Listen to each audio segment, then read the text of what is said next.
Olá, sejam muito bem-vindos à Praça da Fundação. Este é o lugar de debate e conversa a partir das edições da Fundação Francisco Manuel dos Santos, ainda em formato digital. Hoje é Dia Mundial da Criança e é de crianças que vamos falar. Em Portugal existem 7 vezes mais candidatos à adoção do que crianças para adotar. Vamos ficar a saber porquê a partir deste Adoção Tardia da coleção Retratos. A autora Maria Sequeira Mendes é professora na Faculdade de Letras da Universidade de Lisboa e ela própria mãe adotiva de 2 crianças. Quisemos também conhecer a experiência de Helena Simões, que adotou um rapaz de 10 anos, e vamos ouvir o que tem para nos dizer o psicanalista João Seabra Diniz, ex-presidente da Sociedade Portuguesa de Psicanálise e com trabalho publicado sobre este tema. Maria, conheceu a sua filha quando ela tinha 16 anos e o seu filho quando tinha 7. Qual é a experiência de adotar 2 crianças com idades, apesar de tudo, bastante distintas? Uma já com memórias, outra com menos. Foi boa, tem sido boa. Eu acho que todos os pais adotivos com quem eu tenho falado me têm dito isto, não é? Que sentem que tiveram imensa sorte. E eu também acho que tive, ou seja, o processo de vinculação é uma coisa que demora tempo, não é? A ligação de uma relação de confiança entre os pais e os filhos. Mas eu acho que tive a sorte de gostar deles, ou seja, e acho que temos coisas em comum, e isso foi uma coisa que ajudou muito no início do processo. Quais são as coisas que têm em comum? Foi engraçado porque quando me apresentaram a ficha, por exemplo, eles diziam coisas como que gostavam de ir ao teatro. Eu às vezes trabalho em teatro e eu pensei, mas que criança não é de 7 e 17 anos é que diz estas coisas. Gostavam de Lego, o mais novo. Gostam imenso de música, são assim 2 caixinhas de música. Portanto, isso acho que facilitou o processo de integração deles. Sim, acho que sim. O facto de a mais velha ter memórias e o mais novo não, é uma das dificuldades com as quais eles terão que lidar à medida que forem crescendo, ou seja, no fundo ele sente-se triste às vezes por não ter memórias e ela por ter, portanto é diferente entre os 2. Portanto, as memórias nem sempre dificultam ou não necessariamente o processo de integração. Não, eu acho que às vezes facilitam, porque a existência de memórias e o saber porque é que se foi retirado e o querer muito uma família, eu acho que eles queriam muito uma família aos 2, é um elemento facilitador. O seu livro reúne histórias de famílias, de pais, de crianças. Podemos dizer que cada caso é um caso ou há características semelhantes? Eu acho que há características semelhantes. Depois, ao longo da conversa, vamos ver melhor, de certeza, mas acho que há um livro que eu gostei muito chamado A Normalidade Adotiva, que aponta assim uma série de características como o medo de perder pessoas, a dificuldade em lidar com mudanças, a dificuldade em lidar às vezes com a frustração, o ter que aceitar, fazer uma espécie de luto e aceitar a perda ao longo da vida. Destas são assim características que eu acho que segundo a autora fazem parte de todas as crianças que foram adotadas. E depois há outras que são específicas a cada uma e nós conhecemos hoje em dia muitas crianças, algumas que não sabíamos que tinham sido adotadas, descobrimos depois e percebemos de facto que existe assim uma espécie, elas são muito diferentes entre si, mas há esta espécie de padrão no modo de lidar com os outros que se calhar é comum. A Helena adotou uma criança de 10 anos.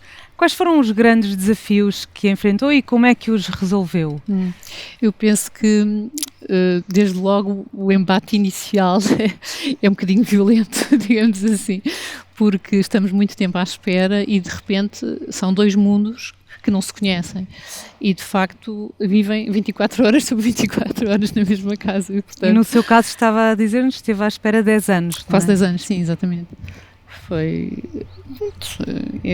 Mas quais foram as estratégias que adotou para ultrapassar esse desconhecimento? Eu penso que, assim, temos que ter a mente bastante aberta e tentar ouvir o máximo a criança. Eu acho que é chave, porque são crianças que têm a sua personalidade já formada, têm têm a sua história, trazem a sua bagagem, e, portanto, eu acho que nós só podemos estar ao lado delas, escutá-las e tentar apoiá-las para se tornarem no melhor que elas podem ser. E, portanto, é um bocado esse o trabalho diário, ao fim e ao cabo. Claro que também tem frustração à mistura, não é? Como é evidente, porque, no fundo, há duas expectativas e duas realidades. E, portanto, há um grande hiato entre as duas, naturalmente. E eu acho, mas, quer dizer, são tudo coisas que se vão trabalhando no dia-a-dia e, portanto... Quais foram as boas surpresas, aquilo que acabou por ser bastante mais fácil do que estava à espera? Olha, eu acho que assim, a empatia inicial foi logo imediata, aquela coisa de olharmos para uma criança e o brilho nos olhos e de repente chamar mãe e pai, acho que não há que chegue, quer dizer, para quem não tinha filhos biológicos, não há palavras, portanto. E depois, quer dizer, a empatia natural e ver... a constatar, digamos, as características da criança, que até são muito semelhantes muitas vezes às nossas, porque lado extrovertido, brincalhão, inteligente, ali, acutilante, desportivo, portanto tem ali uma série de fatores engraçados. Quando nós começamos a avaliar características e gostos pessoais, é interessante ver como realmente há um match e por trás disto também há uma equipa muito grande, não é? Muitos técnicos a trabalhar para nos juntarem um dia, não é? Um dia feliz. Pronto, acho que é um bocadinho isto. São poucos os casais que estão disponíveis para adotar uma criança mais velha, normalmente querem bebés, porque há no senso comum a ideia de que crianças mais velhas têm uma adaptabilidade mais difícil. É assim? É necessariamente assim?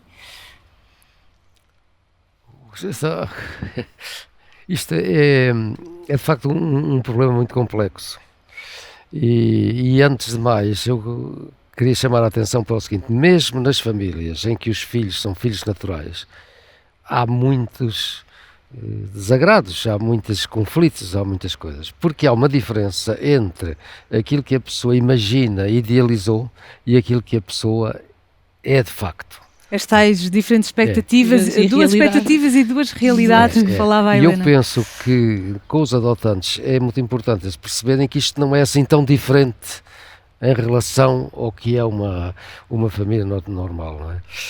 Em todo caso, esta realidade interior tem a ver com uma coisa fundamental na vida de todos nós, que eu há bocado em conversa citei isto, que é o primeiro objeto de amor, que é de facto uma coisa idealizada e que fica toda a vida como qualquer coisa, como sendo aquela referência fundamental, não é?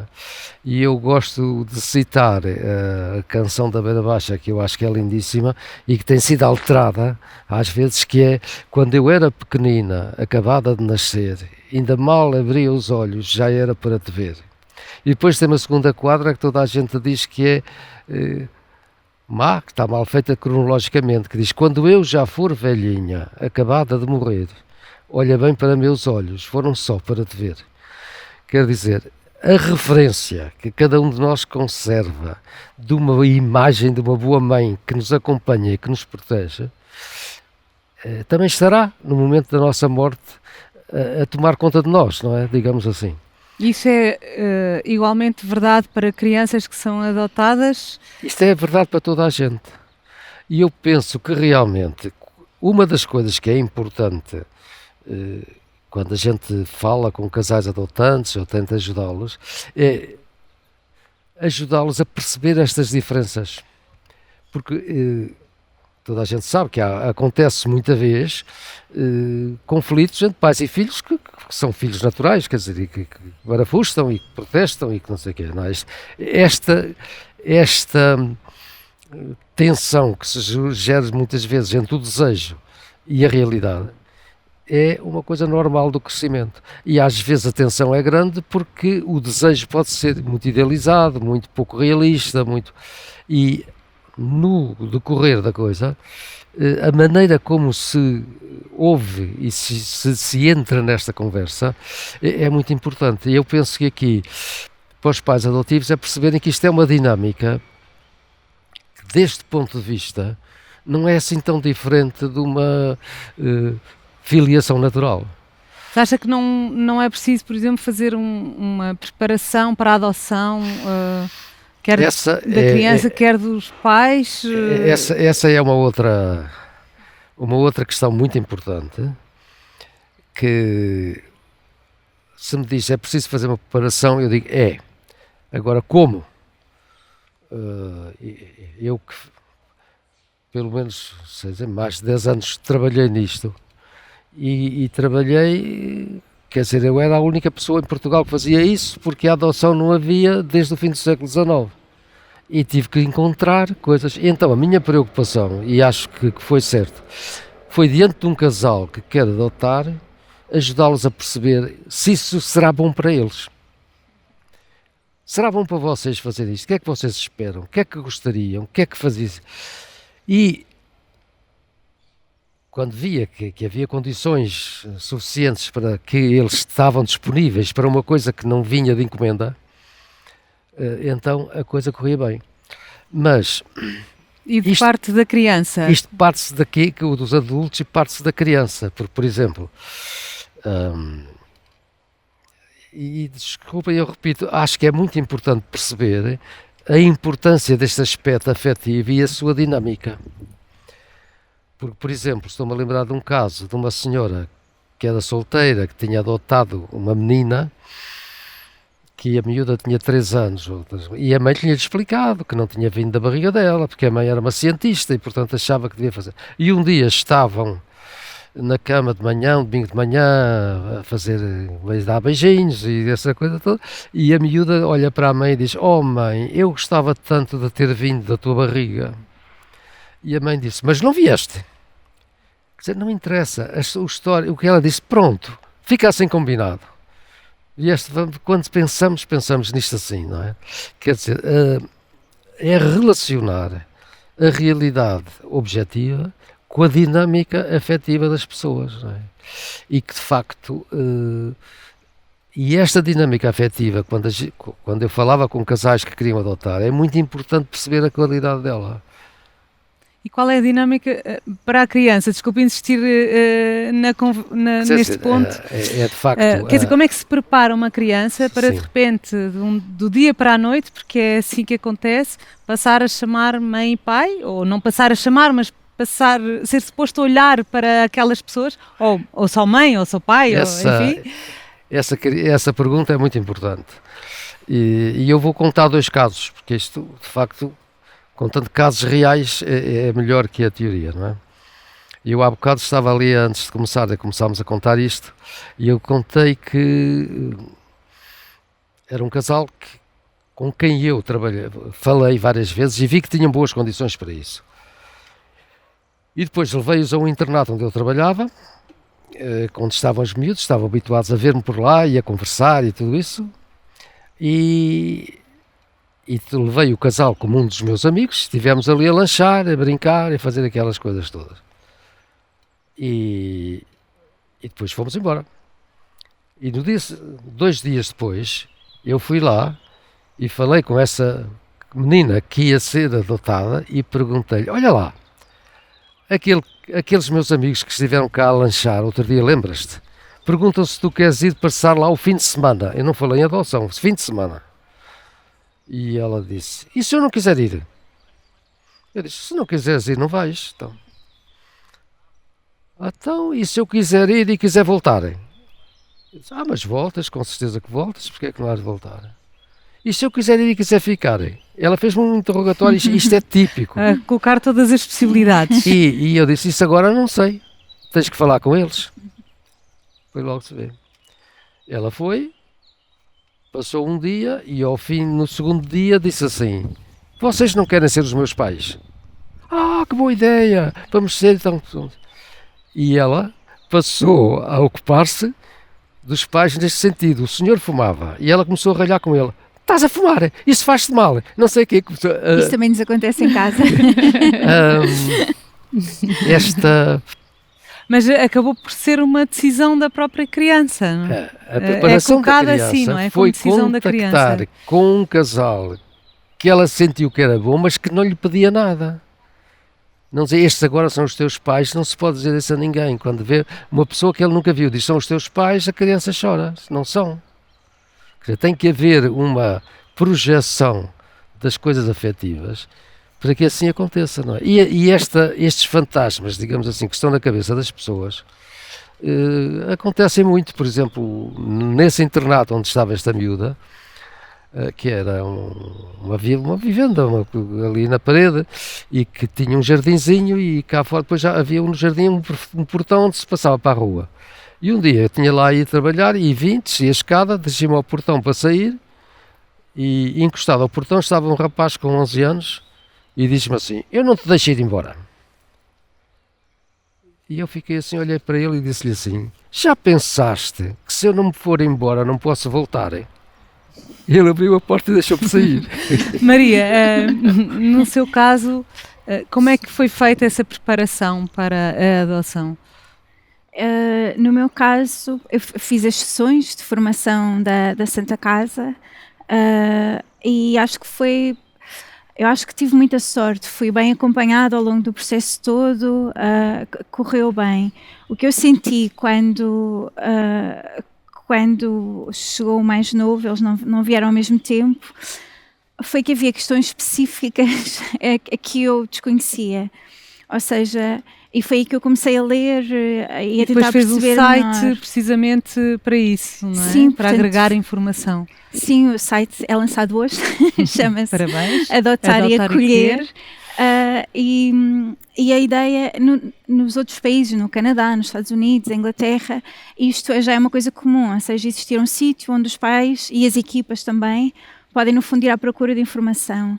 Portanto, fizemos assim, tivemos parceria com uma fundação americana, tivemos com o Centro do Porto que faz investigação em adoção, e traduzimos imensos conteúdos da Associação Americana, da Academia Americana de Pediatria, etc.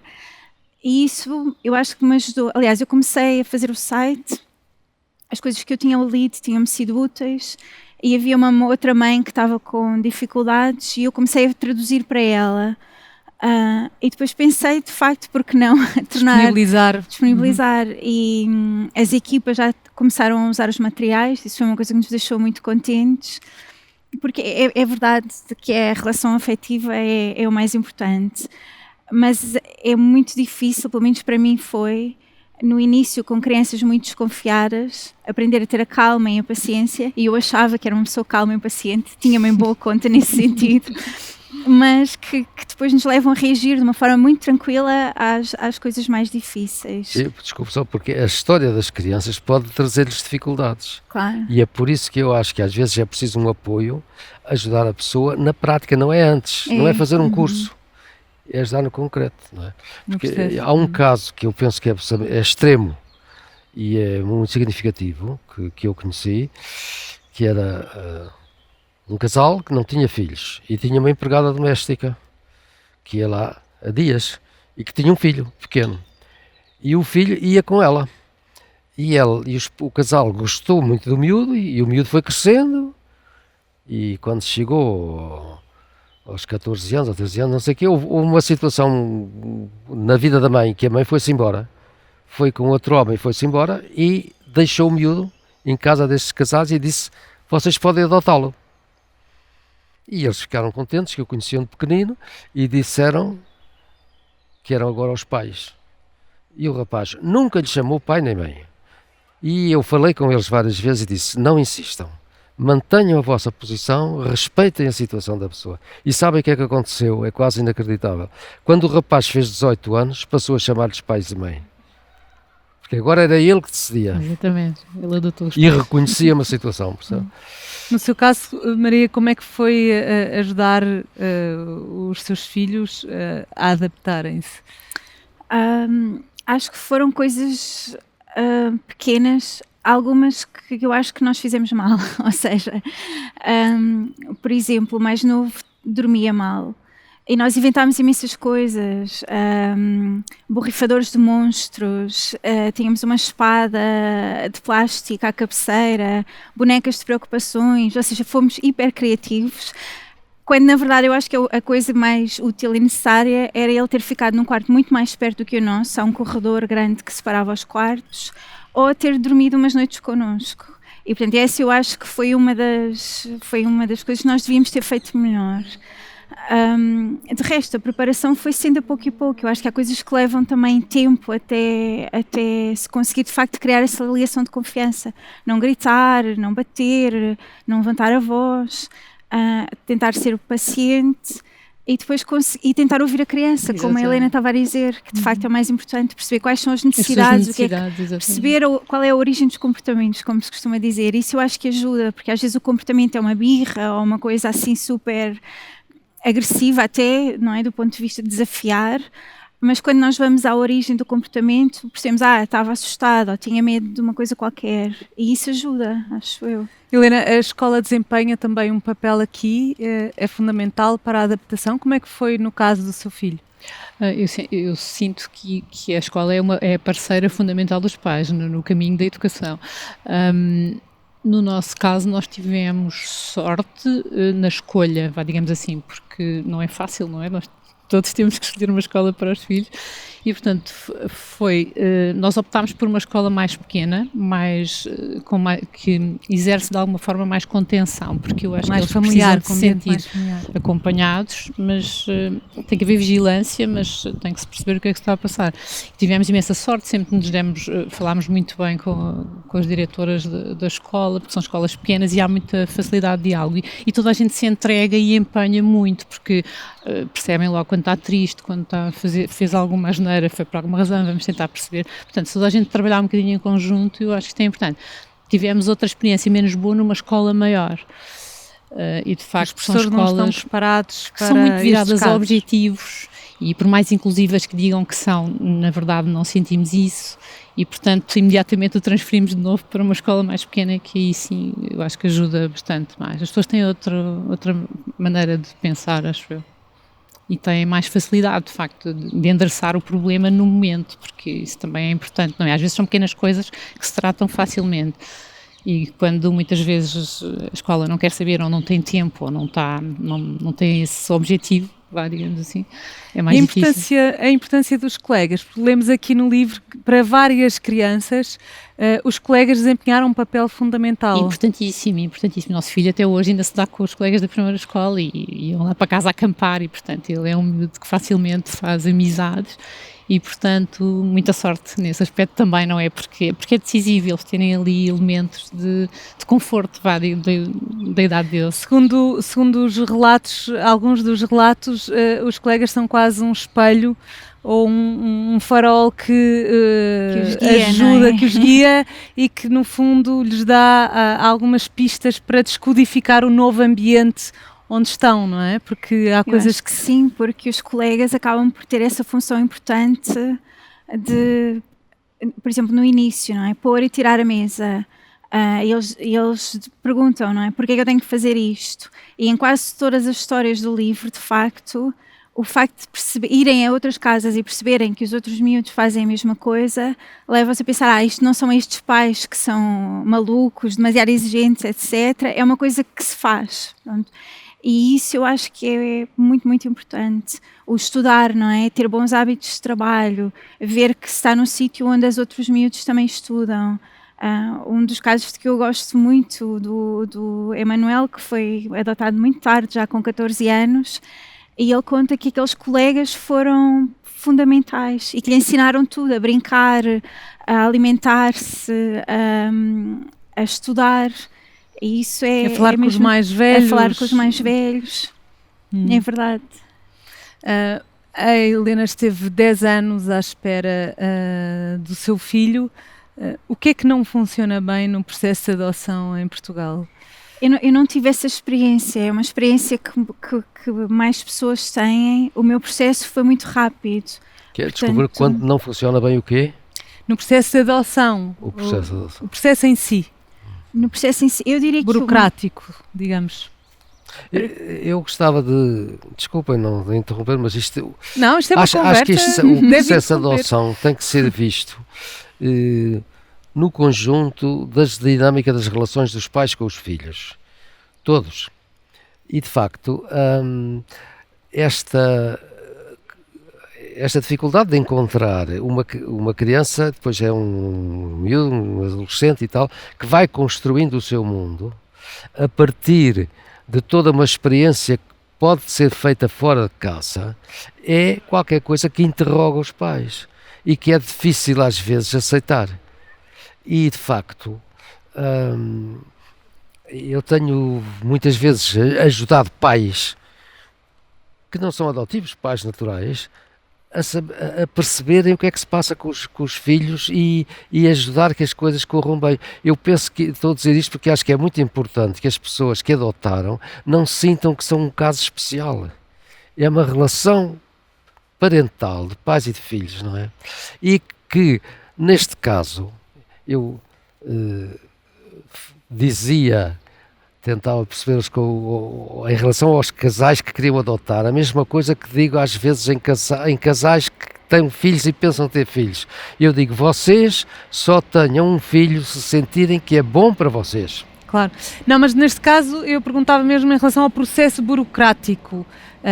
Como é que... Eu acho que no meu caso é isso, o processo foi rápido, foi bem acompanhado e não tive grandes problemas. Acho que existe um grande problema com o processo em si, ou três se calhar, mas dois que são mesmo importantes.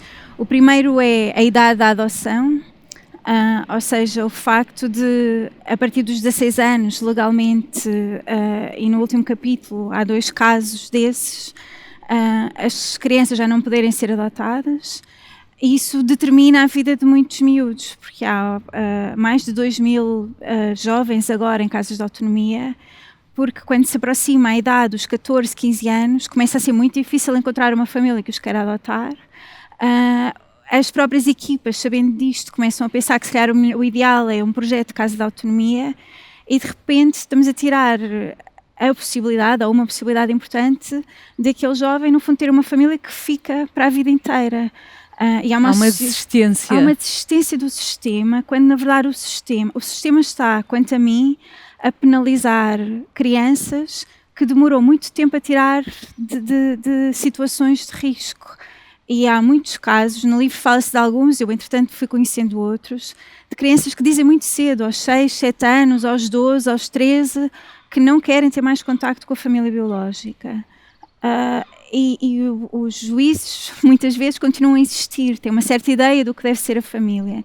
Portanto, eu acho que aqui se podia trabalhar a 2 sítios. Aumentar a idade da adoção, se calhar para muitos casos haver uma adoção aberta, uma adoção em que as crianças podem ter contacto com a família biológica, e o acolhimento familiar, que de facto vai desempenhar um papel importante, mas é preciso lembrar-nos de que há muitas crianças que querem ter a sua família, e eu acho que isso deve ser um direito. E por falar nisso, acha que às vezes os juízes insistem demais na relação da criança com a família biológica? Não se dá o caso das crianças às vezes terem de sofrer muito, até se considerar que já sofreram o suficiente? Acho que sim. Sobretudo nos casos, acho que às vezes ouvimos pouco a criança, porque eu não sei se os casos que eu fui entrevistando se seriam os mais graves ou se haveria outros menos, mas sei que conheci muitas crianças que disseram muito cedo eu não quero mais, e que demorou muito tempo até terem sido retiradas. Cita a Ana, que foi adotada com 10 anos e que agora tem 15, e ela diz assim: é tudo muito bonito, mas as pessoas querem uma segunda oportunidade a vida toda. A minha mãe teve 5 anos para essa segunda oportunidade, o que é que iria mudar? Sim. No fundo, as crianças apercebem-se, se calhar está-se a insistir numa rejeição. Eu acho que nós ouvimos pouco os miúdos, de facto, porque, por exemplo, todos os miúdos com quem eu falei são muito claros a esse respeito. Disseram que levámos demasiado tempo, e eles têm muitas vezes a consciência, como acho que é a Patrícia que diz isso, nós víamos os bebés sair rapidamente e sentimos que estamos a crescer até chegarmos quase à idade em que já não vamos ser adotados. Portanto, também crescer com esta sensação de privação depois posterior de uma família, eu acho que é complicado. João, qual é, pegando neste sentimento de privação, Quais são as consequências emocionais para uma criança que cresce numa instituição e com este sentimento de rejeição porque vê outras crianças sair e ela ficar, não é? Isso é muito grave.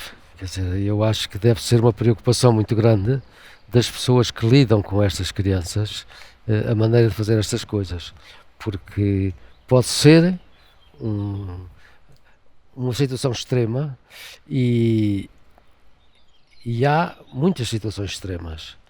Por exemplo, não vem ao caso que temos estado a falar das adoções tardias, mas, por exemplo, eu trabalhei muitos casos com mães grávidas que decidiam dar a criança pequena, porque eu trabalhava na Misericórdia e a Misericórdia fica no Bairro Alto, e desculpem falar disto, mas o Bairro Alto era uma zona de prostituição. E várias dessas prostitutas grávidas vinham ter comigo e queriam dar o filho quando nascesse. E como é que nós íamos fazer na maternidade esta situação? A mãe amamentava ou não amamentava, por exemplo. Como é que decidiam normalmente? Eu achava sempre que as mães não deviam amamentar. Se a criança não podia ficar com a mãe, era preciso preparar tudo para que logo desde o princípio ela fosse para um casal que estivesse em paz e satisfação com aquilo tudo. Mas havia muitas pessoas que contrariavam. Por exemplo, lembro de enfermeiras na maternidade Alfredo da Costa que chegavam lá: tu tens que amamentar o miúdo e não sei o quê, o que é uma barbaridade, porque não, e as pessoas não, a própria maneira como estas mulheres, isto é uma outra área da... Não, mas em relação, desculpe interrompê-lo, mas em relação às crianças, quais são as cicatrizes que ficam da institucionalização? Variam com a circunstância. O que é preciso muito é ajudar os pais a perceberem quais são estas cicatrizes e não se deixarem afetar por elas. Porque cicatrizes, é melhor não falar em cicatrizes e falar de memórias, não é? De emoções. E essas emoções podem ser corrigidas com a certeza de que a mãe está ali, de que o pai está ali, de que as coisas não se voltam. E esta não é preciso resolver tudo, mas é dizer, estamos aqui. Como é que é? Não é? Há momentos difíceis, há tempestades, há situações dessas, mas nós estamos aqui, isto não está em causa. E isto, mais uma vez, eu digo... Mas como é que se faz isso quando uma criança está numa instituição? Porque isso será verdade para quando ela finalmente vai para uma família, mas se viveu a vida toda numa instituição, como é que esse trabalho pode ser feito? Pode ser uma criança com problemas especiais. E então eu acho que há que fazer um apoio especial aos pais para enfrentar essa situação, porque uma criança que passou coisas traumáticas deixam marcas, não é? E de facto, às vezes é difícil. Não basta a gente idealizar as coisas, temos que ser objetivos. E portanto, quando há dificuldades, eu acho que tem que haver um apoio, mesmo técnico, para resolver isso. Helena, sentiu-se suficientemente acompanhada? Há uma fase do processo em que há muitas entrevistas com a Segurança Social, muitas visitas, depois a criança vai para, neste caso, o seu filho foi para a sua casa. Há a continuação do processo? Há um corte? Como é que se passa? Sim, devo dizer que fomos extremamente bem acompanhadas pelas técnicas da Santa Casa, que nos acompanharam sempre, e houve momentos que o doutor estava a referir que de facto são críticos e nós também pedimos ajuda técnica, psicólogos, pedopsiquiatras, porque era importante, nós não conseguíamos endereçar, nós precisávamos de ajuda para tentar ajudar. E essa ajuda também nós de existe? ser ajudados. Sim, eu acho que se nós procurarmos, sim, se nós pedirmos, sim, muitas vezes as pessoas às vezes pronto, ficam ali num registro que vou tentar resolver, mas às vezes nós não conseguimos resolver sozinhos, temos que ter a humildade de perceber, epá, eu preciso de ajuda, eu não estou a conseguir resolver este problema. Se calhar os pais biológicos terão o mesmo problema, não sei, a dada altura da vida. De telefonar, exatamente. ainda hoje em dia às vezes. Exato. Sim, mas eu acho que é muito importante nestas situações difíceis os pais saberem ouvir. Exatamente. E não se inquietarem. Sem dúvida. Deixa lá. E não precisam de responder logo. Claro que sim. Deixam falar, não é? A Maria referiu-me numa conversa anterior a esta que às vezes os psicólogos classificam muito rapidamente comportamentos como chamados comportamentos de sobrevivência, catalogados como mentir, roubar, manipular, e que estes comportamentos são geralmente mal compreendidos. Concorda com isso? Eu concordo que podem ser mal compreendidos, não é? E no fundo a coisa muito importante é ajudar a criança ou o adolescente a perceber de que é que ele anda à procura, porque é que fez assim a coisa, não é? E eu tenho recomendado, por exemplo, mesmo, eu acho isto, por exemplo, com adolescentes e miúdos, é muito importante esta disponibilidade para ouvir. E às vezes há uma tendência dos pais, o miúdo vai falando e eles vão doutrinando, vão formatando, não é? E eu tenho várias experiências deste género em que estou-me a lembrar de um pai que era muito extremoso, era um filho natural, e o miúdo era adolescente, gostava muito de falar com o pai, falava, e o pai havia coisas que o preocupavam, dizia, não acha que eu devo dizer-lhe isto e dizer-lhe aquilo, e eu disse, não, ouça, deixe-o falar do que ele quiser, e ele sinta que o pai gosta de ouvir e que o pai tem os seus critérios, ele não tem que fazer de conta que concorda com tudo, mas não tem que estar naquela altura a formatar, não é? E acho que tenho visto que isto dá muito bons resultados, não é? Por exemplo, um dia que, enfim, isto é um caso de o pai tinha um adolescente e estava muito preocupado e achava que devia falar-lhe de problemas sexuais e não sei o quê. Eu digo, não se meta nisso, deixe estar agora. E às tantas, o rapaz um dia falou de tal maneira que eu estava farto de saber e tinha tudo resolvido. Em relação às memórias do passado, aos vínculos com o passado, deve-se manter, deve-se cortar para construir memórias novas? O que é preferível fazer? Não, eu penso que essas coisas do passado não precisam ser exibidas, mas não precisam ser escondidas. Porque é muito importante que o adultado sinta que os pais estão em paz com isso. E isso não prejudica a relação atual, o que se passou antes, não é? Maria, como é que lida com isso? Esteve a dizer-nos que, de facto, a mais velha, claro, tendo sido adotada com 16 anos, claro, tem memórias muito mais construídas. Como é eu acho que não, eu não tenho grande dificuldade em lidar com esse assunto. Acho bom e acho positivo, e temos tentado manter a ligação porque uma das coisas que eu acho que também é traumática é o corte da relação com tudo o que vem para trás. Portanto, por exemplo, ainda fazemos... não sei, o bolo da avó Luísa, que era a avó da casa de acolhimento, de que eles gostam, que era o bolo Shrek. Fazemos o mais novo no início, lastimava-se muito porque a cozinheira da casa de acolhimento era melhor do que eu, e tem razão. E portanto nós tentámos pedir receitas e fazer as coisas mais ou menos parecidas. E mesmo com essas memórias nós tentamos falar sobre elas com naturalidade, sobre a sua existência, sobre a sua ausência, eles saberem que quando quiserem ir à procura podem ir, e nós acompanharemos isso. Portanto, acho que para mim não é uma dificuldade. Existirão outras, mas essa não é uma delas. E para si, Helena? No meu caso teve que haver corte com a família biológica, portanto não foi possível.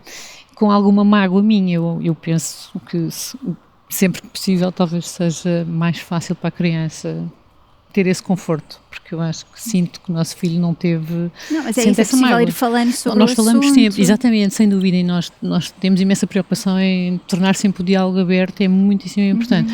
Agora, temos pena de não poder fazer mais, não é? Mas fará o seu caminho, quem sabe, um dia. Sim. Não falámos ainda das crianças com irmãos, também temos aqui alguns casos. Deveria haver um esforço maior para manter os irmãos juntos? Eu acho que sim. Acho que eu tenho consciência que as equipas fazem um trabalho incrível, o melhor que sabem, o melhor que podem, e tenho consciência que é difícil, mas há coisas que talvez não fossem muito difíceis, colocar os irmãos na mesma cidade e podem ir a uma atividade dos dois juntos, vão os dois à natação, ou vão...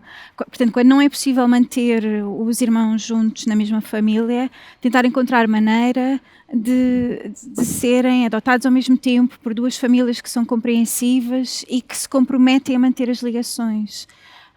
Porque, de facto, os irmãos são a ligação mais longa que eles vão ter. Partilham memórias, partilham experiências. Muitas vezes o irmão mais velho tomou muita conta do irmão mais novo, como surge aqui, foi responsável e também sente um bocadinho de perda de identidade quando lhe roubam aquela tarefa. Por exemplo, e às vezes as crianças, os irmãos mais novos, eu acho que às vezes são mal compreendidos neste sentido. Eu, por exemplo, não sabia o que era uma criança parentalizada, que é uma criança que tomou conta dos irmãos e às vezes da família. E agora no site temos assim uma ficha de apoio e a esperança é quando alguém vai adotar uma criança parentalizada, recebe aquela ficha, e não é que as crianças venham com manuais de instruções, não é nada disso, mas ajuda a perceber alguns dos comportamentos e saber que ela vai precisar de ter algum controlo, que vai precisar de saber se o irmão está bem, por exemplo, de telefonar. É uma angústia muito grande, que é contada no primeiro capítulo, de uma miúda que foi adotada e que foi separada dos dois irmãos e não tinha notícias de um deles. E isso angustiava muitíssimo, porque de facto ela tinha sido mãe deles. Portanto, sim, acho que quando não é possível ficarem os dois juntos, era muito importante que mantivessem contacto. Essas crianças parentalizadas desenvolvem ao longo da vida sempre um comportamento mais protetor em geral? Eu acho que sim, pelo menos as que eu conheci, não sei se é verdade universal, mas eu tenho uma grande admiração pelos irmãos mais velhos, porque de facto foram muito responsáveis. E eu vejo isso com a minha filha mais velha, não é? Que eu acho que ela, não sei se ela sabe isto sobre ela, mas é verdade que é muito responsável, é muito cuidadora, é muito cautelosa também, mas isso não é mau. E confia no papel da mãe enquanto cuidadora também? Sim, eu acho que a certa altura é preciso... para não ser uma sobrecarga para ela. É bom quando a criança mais velha depois aprende que pode confiar naqueles pais para tomarem conta do irmão e que ela também pode ser cuidada, e isso eu acho que é um descanso.